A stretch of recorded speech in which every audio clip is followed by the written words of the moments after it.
Me gustó mucho trabajar con mis alumnos aquí en el área porque es una herramienta que me sirve para complementar lo que yo tengo planeado dentro de clase. Lo que me ha gustado es que vienen al principio sencillos y lo van aumentando de dificultad. Ventajas muchas porque yo me tardaba de 3 a 4 horas buscando videos y ahora no, ahora me tardo 5 minutos y estoy exagerando. Porque los muchachos son muy listos y comparan diferentes formas de trabajar. ¿Ellos por cuál se van a ir? Por la que les permita ser más práctico para ellos.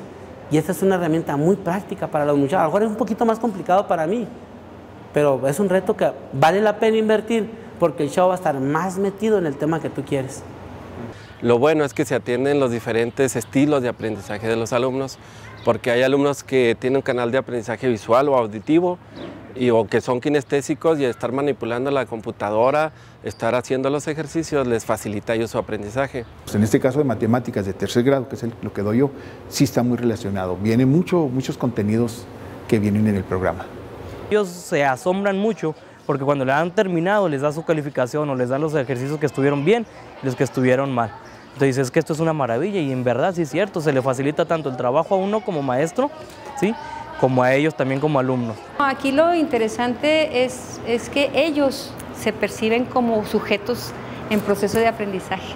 Fue de asombro, porque en sus 3 años que tienen ellos aquí yo creo que nunca habían asistido a un aula de medios. Y me encantó porque se quedó anonadado el alumno de ver cómo era el universo, cómo rotaba la Tierra alrededor del Sol. Se ve que es un material hecho por profesionales, que le encontramos ubicación curricular. Compitan primero con ellos, porque ya que están contestando y están compitiendo con ellos. Y luego viene el reto con los demás compañeros.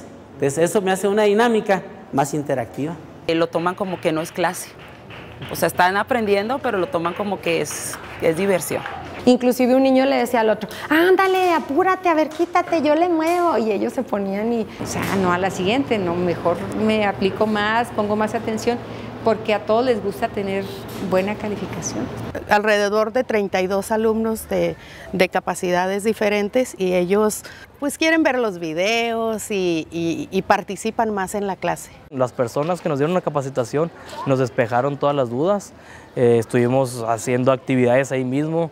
Vengo y te acompaño y te enseño y si batallas te digo cómo lo puedes solucionar. La capacitación ha sido básica para los maestros porque al contar ya con esa herramienta ellos están emocionados. Tenemos la clase, pero me voy a apoyar de este video que está en la plataforma para que ustedes vean la reacción que se lleva a cabo y no nada más se queden en palabras o escrito en el pizarrón, sino que vean cómo se lleva a cabo la reacción química. El tema de volumen en prismas, los muchachos estaban muy interesados, de hecho estaban muy, como que le entendieron mal, daban una opción de que se movían unos cubos y algo así. Yo le veo mucha ventaja a Ducalán con los cierres de los temas. ¿Por qué? Porque me ayuda mucho a reforzar los conocimientos. La ventaja también que yo veo es que inmediatamente ellos pueden revisar si está correcto o incorrecto el ejercicio que hicieron o cuántos errores tuvieron y lo pueden retomar. Ellos van a saber sus resultados de manera inmediata, no se van a tener que esperar a que yo revise 300 niños. Esta generación son nativos digitales y ellos deben de trabajar con estos aspectos de plataformas, de información. Definitivamente se interesan mucho más. Sí, porque no es lo mismo que tú estás al frente y estás platicando y estés dando la clase, por muy interactiva que lo quieras hacer, a cuando ellos lo están haciendo. Y eso pues los centra y los jala más. Y a ti te permite como estar monitoreando mejor. Y hoy nos toca, Mesa, hoy nos toca ir a la biblioteca.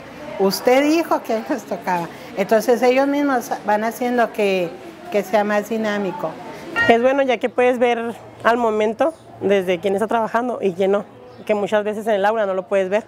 Los que ahorita están en 5º grado, a todos les dieron unas tablets. Yo siento que esos niños van a venir exigiéndonos a nosotros tecnología. O sea, qué desperdicio de tener tanta computadora, esa herramienta y no poderla utilizar. Los alumnos se interesan más, entonces el impacto pues es bueno para la escuela, al final de cuentas, sube el nivel. Que ellos tengan muchísimo más interés, que digan, voy a ir con la maestra de ciencias y no digan, no, otra vez, al contrario, que digan, bueno, voy a trabajar, me va a interesar, voy a hacer lo que me gusta, voy a utilizar lo que yo siempre estoy usando. Qué bueno que sabes mucho y que dominas la tecnología, conmigo vas a usar cuaderno y libro. No, ¿verdad? Tenemos que adaptarnos a ellos. Es eso, la atención de los alumnos, más que nada, o sea, porque eso es en lo que más se batalla, en centrarte, que los alumnos te hagan caso. Y estaríamos colaborando con parte del Plan 2011, donde dice que los chicos deben de avanzar también en el uso de las tecnologías. El año que entra, que empecemos desde el inicio, ya se le va a poner podemos poner hasta ciertos días, ¿verdad?, de que vamos al laboratorio de matemáticas. Sí. Yo quisiera entrar a Educalain de perdida 2 veces a la semana, mínimo, de los 5 días 2 veces a la semana. Sé que es a lo mejor un sueño guajiro. Si eso llegara a suceder, el nivel de los alumnos aumentaría. O sea, tenemos que ir a la vanguardia y sabemos perfectamente que esto es lo que ahorita a los chavos les interesa. Si nos metemos en lo que a los chavos les interesa, lo que los muchachos manejan, vamos a lograr más que estando aferrados a que sigamos con el librito, que sigamos con una dinámica que sabemos que ya no funciona.